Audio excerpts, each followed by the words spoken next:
The I in baseline stands for increased confusion.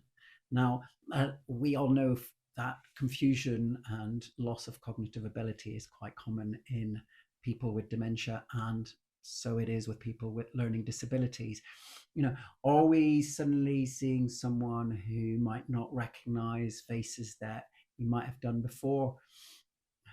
I remember one of my gentlemen used to always, take great pride at leading walks that we went on, and loved his maps and reading maps. And when, we started noticing that he was taking us down in wrong directions, it kind of got us thinking that maybe there was something going on there.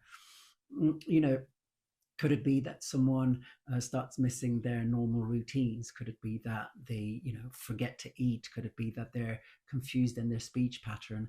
There's quite a few ways that confusion might present. Now, one of the main things around confusion, and this is where it's so important to start thinking around the subject before we jump in and think that someone's got dementia. The other big D is delirium. Now, delirium does present as confusion.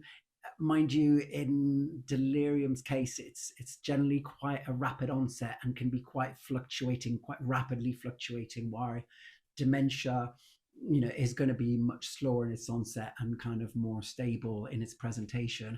But definitely think delirium, because delirium could be a sign of dehydration, but it could also be a sign of a critical underlying illness. And I would definitely recommend that anybody with newly presenting confusion should be reviewed by a clinician as soon as possible. Let me know what your thoughts are in the comments.